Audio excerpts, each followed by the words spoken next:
जो उन्होंने रोक लगाई है, जैसे कि डीएम अब वक्फ की प्रॉपर्टीज में इंटरफेयर नहीं करेगा, ये सबसे बड़ा पॉइंट था। इस सुधार पर किसी भी तरह का सांप्रदायिक प्रहार जो है वो स्वीकार नहीं होना चाहिए। इसमें कुछ जो उन्होंने रोक लगाई है, जैसे कि डीएम अब वक्फ की प्रॉपर्टीज में इंटरफेयर नहीं करेगा, ये सबसे बड़ा पॉइंट था, क्योंकि डीएम साहब तो वही करते हैं जो सरकार चाहती है।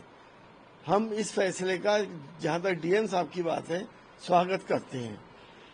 और बाकी चीजें कि वक्फ के अंदर नॉन मुस्लिम को उन्होंने अलाउ कर दिया है, ना तो इस्लामिक कानून नॉन मुस्लिम जानते हैं और ना ही मुसलमान हिंदू पर्सनल लॉज को जानते हैं।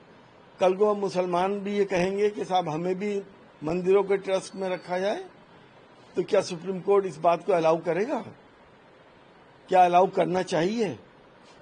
तो हमारा ये मानना है कि इसमें मुस्लिम ही होने चाहिए थे।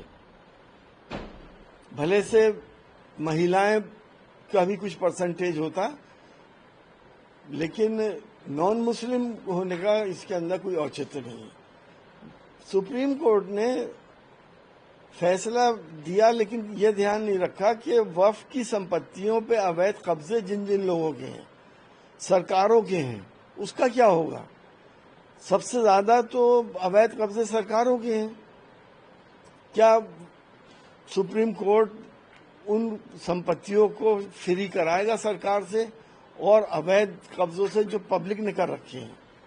क्या 2-2 रुपए 4-4 रुपए किराए वाले जो लोग रह रहे हैं वक्फ की संपत्तियों में, उनके लिए सुप्रीम कोर्ट ने कुछ सोचा? जो वक्फ के पूरे सिस्टम में सुधार का फैसला हुआ है, संसद ने पास किया है, वो शुद्ध रूप से आस्था के संरक्षण और व्यवस्था के सुधार का है।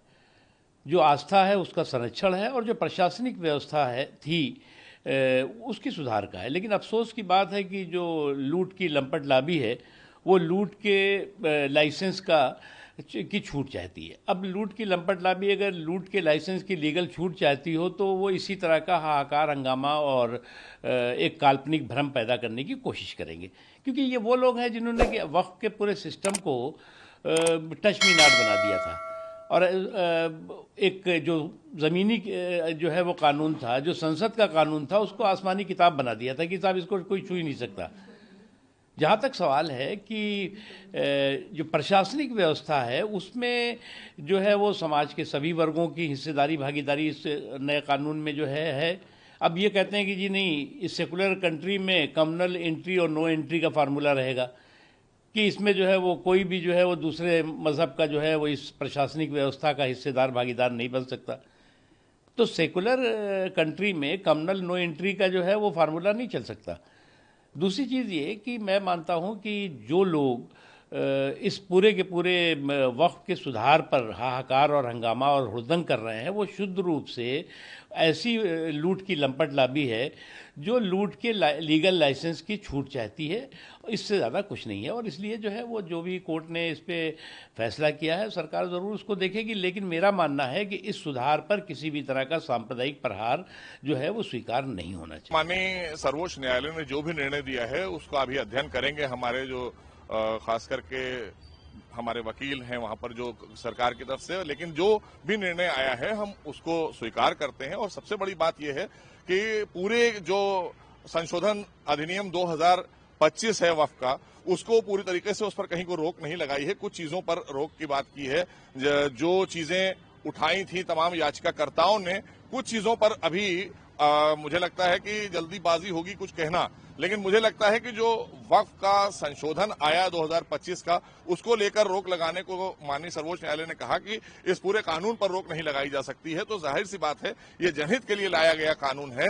और माननीय हमारे जो गृह मंत्री हैं उन्होंने भी सदन में कहा था कि हम शरिया के मामले में कोई बात नहीं कर रहे हैं। हम वक्फ बोर्ड को लेकर, जो बोर्ड हमारा बनता है वो संवैधानिक होता है, प्रशासनिक होता है। तो बोर्ड में जो 3 सदस्य को लेकर बात उठ रही थी बार बार कि उसमें गैर मुस्लिम नहीं आ सकते, उसको लेकर साफ तौर पर माननीय सर्वोच्च न्यायालय ने कह दिया है कि 3 सदस्य जो होंगे वो आप गैर मुस्लिम रख सकते हैं, क्योंकि ये वहां पर उसको वक्फ बोर्ड को चलाने के लिए और जो सदस्य 3 होंगे वो गैर मुस्लिम लिए जा सकते हैं, तो उस पर कोई रोक नहीं लगाई है। तो मुझे लगता है कि ये निर्णय अपने आप में ये बताता है कि ये जनहित के लिए, जो लोगों को न्याय देने के लिए जो वक्फ अधिनियम 2025 माननीय मोदी सरकार लेकर आई थी, उस पर पूरी तरीके से सहमत है माननीय सर्वोच्च न्यायालय भी।